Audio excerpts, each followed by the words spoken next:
CJU 테드. 안녕하세요. 저는 교양대학에서 기초물리학과 기초물리학 실험을 담당하고 있는 염효영입니다. 저는 매 학기 첫 시간에 학생들에게 하는 질문이 하나 있습니다. 그것은 여러분은 지금 왜 이 자리에 있나요? 입니다. 이 질문을 하는 이유는 여러분이 무슨 일을 하던 생각을 하고 하라는 의미와 또 지금 무엇을 해야 하는지 알고 있어야 한다는 것을 강조하기 위한 질문입니다. 이렇게 질문을 시작하면 자연히 질문은 여러분은 대학에 왜 왔나요?로 발전하게 되고 더 나아가서 인생의 목표까지 이야기를 하게 됩니다. 그리고 그 질문의 종착지는 바로 어떻게 하면 세상을 잘 살 수 있을까요가 됩니다. 오늘 여러분들과 나누려는 이야기가 바로 이것입니다. 어떻게 하면 세상을 잘 살 수 있을까요? 여기에 대한 답을 얻기 위해 먼저 잘 산다는 것이 무엇인지를 알아야 하고 이것을 알기 위해 산다는 것이 무엇인가에 대한 정의가 필요합니다. 산다는 것이 무엇인지 정의가 되면 자연스럽게 잘 산다는 것이 무엇인지를 알 수 있고 어떻게 하면 잘 살 수 있을까에 대한 답을 찾을 수 있습니다. 산다는 것에 대한 정의는 여러 가지가 있을 수 있지만 저는 이렇게 정의합니다. 산다는 것은 우리가 살면서 여러 가지 문제들을 만나고 만나는 문제들을 해결하기 위해 무언가를 하는 것이라고 정의합니다. 우리는 살아있는 동안 매 순간마다 여러 가지 문제들을 만납니다. 예를 들면 가정 문제, 직장 문제, 친구 문제, 학교 문제, 건강 문제, 여러 종류의 시험 등 그리고 우리가 맡은 일의 문제 등 너무나 많은 문제들 속에서 살아갑니다. 그 문제의 절반 이상이 사람과 사람 사이의 문제입니다. 물론 우리가 만나는 문제 중에 우리가 풀 수 있는 것들도 있고 또 우리가 풀 수 없는 것도 있습니다. 또한 시간이 그 문제를 해결해 주는 때도 있습니다. 아무튼 우리는 그 문제를 해결하기 위해 고민을 하고 무언가를 합니다. 저는 이것을 세상 사는 것이라고 정의합니다. 그러면 잘 산다는 것이 무엇인가요? 바로 우리가 만나는 이 문제들을 잘 풀어가는 것이라고 쉽게 답을 할 수 있습니다. 어떻게 하면 만나는 문제들을 잘 풀 수 있을까요? 이 답은 여러분도 이미 아는 것입니다. 문제를 잘 생각해서 그 문제를 정확히 이해하고 그 문제가 원하는 답이 무엇인지 생각하고 그 길을 따라 문제를 해결해 가면 됩니다. 여기서 가장 중요한 것은 생각입니다. 데카르트는 그의 저서 방법서술에서 나는 생각한다, 고로 존재한다 라는 유명한 말로 인간 존재의 증거를 생각하는 것이라고 말했습니다. 즉, 생각 자체가 생각이 존재하는 증거이고 생각의 주체가 인간이기 때문에 생각한다는 것이 바로 인간 존재의 증거라는 논리입니다.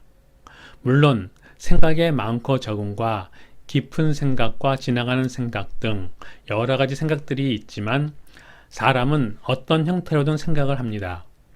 여기서 제가 이야기하는 생각은 그냥 단순히 생각하는 것에서 더 나아가 어떻게 생각하느냐, 즉 생각할 줄 아는 능력을 이야기합니다. 따라서 우리가 문제를 만났을 때 제일 먼저 해야 할 일이 그 문제에 대해서 생각하는 것입니다. 생각 없이 그 문제를 이해한다는 것은 불가능하고 문제에 대한 이해 없이 그 문제를 해결하겠다고 하는 것은 그 문제를 잘 해결하고 싶은 마음이 없는 것과 같습니다. 우리 모두 생각을 합니다. 그러나 같은 문제를 보고도 그것을 해결하는 방법은 사람마다 다릅니다. 이것은 생각하는 방법과 경험이 사람마다 다르다는 것을 의미합니다. 따라서 사람들마다 문제를 해결하는 방법과 그에 따른 결과 역시 모두 다른 것입니다. 다시 이야기하면 만난 문제를 해석하는 방법과 해결 방법의 선택에 따라 그 문제가 잘 해결될 수도 있고 그렇지 못할 수도 있습니다. 즉, 생각하는 방법에 의해 결과가 결정되는 것입니다. 그럼 먼저 생각이 무엇인지 정리를 합시다. 여기서는 작은 의미로 상황이나 문제를 알기 위한 또는 해결하기 위한 두뇌의 작용으로 이해라는 형태의 결과를 얻는 정도로 정리하고 넘어갑시다. 생각은 무엇인가라는 근본을 찾는 질문이 필요하지만 여기에 대한 답은 저도 아직 모릅니다. 중요한 것은 생각에는 결과가 있습니다. 결과가 없다면 아직 생각이 마무리되지 않은 것입니다. 생각의 결과는 이해입니다. 이해가 되지 않았다는 것은 아직 생각이 정리되지 않은 것입니다.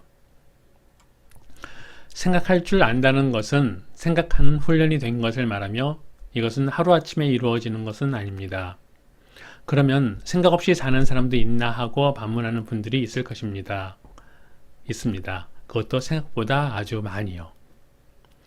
무엇인가 이야기를 했는데 상황에 따라서 그 말이 계속 바뀌는 경우, 즉 말의 일관성이 없는 상황이 대표적인 경우입니다. 만일 생각을 하고 이야기한다면 앞에 한 말과 뒤에 한 말이 일관성이 없을 수 없습니다. 또한 생각하고 일을 하라고 하면 머리 아프게 뭘 생각해? 그냥 둬. 그래도 잘해. 하고 말하는 사람들도 심심치 않게 만납니다.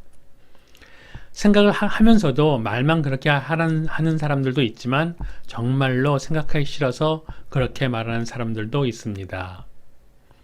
뇌과학자나 심리학자들에 의하면 생각하는 것은 많은 에너지를 소모하는 두뇌 활동이라고 합니다. 따라서 에너지를 덜 소모하는 방향으로 우리는 행동하기 때문에 생각하기 싫어하는 것은 당연한 것이라고 합니다. 책 나는 내가 낯설다와 나는 정말 나를 알고 있는가에서 적응 무의식을 언급합니다. 우리 행동이 적응 무의식이라는 형태로 발전해가는 이유가 바로 에너지 소비를 줄이는 길이기 때문이라고 합니다. 무의식적 행동이 에너지 소비를 가장 적게 하기 때문이라고 합니다. 잠깐 중간 정리를 합시다. 우리가 잘 살기 위해서는 만나는 문제를 잘 해결하면 되고요. 그리고 만나는 문제를 잘 해결하기 위해서는 우리가 그 문제를 정확히 이해하면 됩니다. 그리고 그 문제를 정확하게 이해하기 위해서는 우리가 문제를 잘 생각하면 됩니다. 그리고 어떻게 하면 문제를 잘 생각할 수 있을까요? 바로 생각할 줄 아는 사람이 되면 됩니다. 그리고 생각할 줄 아는 사람이 되기 위해서는 질문을 할 줄 아는 사람이 되어야 합니다. 대부분의 생각은 궁금한 것이 생겼을 때, 즉 질문이 생겼을 때와 어떠한 문제를 만났을 때 시작됩니다. 우리도 호기심과 질문이 많았던 어린 시절이 있었고 학교를 가고 점점 나이가 들어가면서 궁금한 것과 질문이 줄어들어 어느 때부터인지는 정확히 알 수 없으나 질문이 없어진 우리를 발견하게 됩니다. 이것은 세상을 잘 살기를 원하는 우리에게 치명적인 문제가 될 수 있습니다. 학생들에게 세상에 당연한 것은 없다. 왜 그런지 스스로 질문을 해야 한다고 이야기하면 답도 모르는데 질문이 무슨 의미가 있나요? 하고 거꾸로 질문을 받는 경우가 종종 있습니다. 여기에 대한 대답은 이렇습니다. 지금 우리는 정보의 바다에 살고 있다는 사실은 누구나 다 인정합니다. 그러면 정보의 바다에 살고 있다는 의미가 무엇인지 한번 생각해 봅시다. 우리는 정보의 필요 여부에 관계없이 수많은 정보 안에 살고 있습니다. 언제 어느 때나 휴대폰만 열어도 얼마든지 많은 정보를 접할 수 있습니다. 한 가지 예를 들어 봅시다. 학생 때 시험 공부를 하면서 많은 문제지를 풀어본 경험은 지금 여러분들이나 제가 학생 때 공부했을 때나 마찬가지고 문제지를 사서 처음에 맨 뒤 답지를 펼쳐보았던 경험은 누구나 있을 것입니다. 그런데 먼저 답만 보았을 때, 맨 뒤에 있는 답지를 펼쳐서 보았을 때 그것이 무엇인지 알 수 있었던 사람이 있나요? 아무도 없을 것입니다. 그런데 열심히 문제를 풀고 잘 알지 못했던 문제를 그 답을 찾아서 보았을 때 무릎을 치면서 아, 이거였지 했던 기억은 있을 것입니다. 무슨 차이가 있나요? 전자는 문제를 모르고 즉 아무 생각 없이 답을 본 경우이고 후자는 문제를 보고 생각하고 고민하다가 답을 본 경우입니다. 즉 문제를 모르고 생각도 하지 않은 상태에서 답을 보면은 그 답이 아닌 것입니다. 그러나 문제를 보고 생각과 고민을 한 후에 답을 보게 되면은 그것은 절대로 잊을 수 없는 답인 것입니다. 이해라는 형태로 머리에 남아 있기 때문입니다. 정보의 바다 속에 살고 있다는 의미는 질문이 없는 수많은 답들 속에 살고 있다는 의미이고 그 많은 정보가 답으로서 나에게 의미가 있는 정보가 되기 위해서는 그 답에 대한 문제 또는 질문이 필요한 것입니다. 우리가 답을 모른다 하더라도 스스로 질문을 해야 하는 이유가 바로 여기에 있습니다. 우리는 정보의 바다에 살고 있기 때문에 언제 어떤 형태로 그 질문의 답이 나에게 올지는 모릅니다.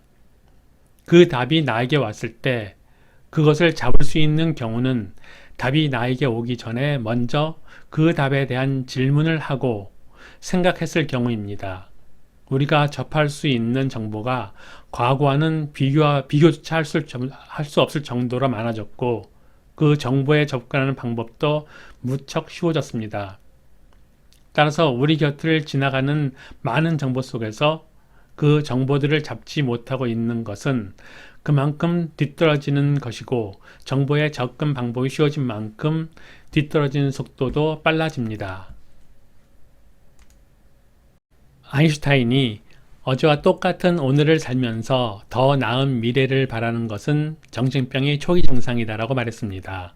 이 말을 조금 바꾸어 말하면 질문하고 생각하는 것을 귀찮아하고 싫어하면서 세상을 잘 살기 바라는 것은 정신병의 초기 증상이다 라고 말할 수 있습니다. 여러분은 스스로 질문하고 생각하기 바랍니다. 마지막으로 생각하는 방법과 훈련에 대해서 이야기하고 마치겠습니다. 여러분들이 배웠고 배우는 많은 과목들 중에서 물리 공부가 생각하는 방법을 훈련하는 데 제일 좋습니다. 단순히 암기한 공식에 값을 대입하여 답을 내는 그런 공부는 제외합니다. 그것은 제가 이야기하는 물리 공부가 아닙니다. 여러분들도 다 알다시피 어떤 문제가 있을 때 얼렁뚱땅 답이 나오는 경우는 없습니다. 논리치해가 맞을 때 답을 낼 수 있습니다. 물리 공부의 목적이 논리적이고 합리적으로 생각하는 방법을 배우고 훈련하는 것이라고 저는 생각합니다. 특히 실험의 경우 생각한 것과 나타난 결과를 직접 비교할 수 있어서 생각의 모순이나 오류를 바로잡고 확인할 수 있는 아주 좋은 훈련 방법입니다. 여러분들이 물리 수업을 듣고 공부를 할 때 논리가 어떻게 전개되고 어떤 생각을 통해서 그 문제를 바라보는지를 배워야 합니다. 단순히 공식을 암기하고 문제를 푸는 것은 사고 훈련에 아무 도움이 되지 못합니다. 지금부터라도 방향을 바로잡고 공부하기 바랍니다. 그리고 책을 읽기 바랍니다. 책 속에는 다른 사람들의 생각이 있고 그 생각이 어떻게 전개되는지를 통해 간접적으로 여러분이 사고 훈련을 할 수 있습니다. 아무튼 여러분들이 생각할 줄 아는 사람들이 되어서 세상을 잘 살아나가기를 진심으로 바랍니다. 감사합니다.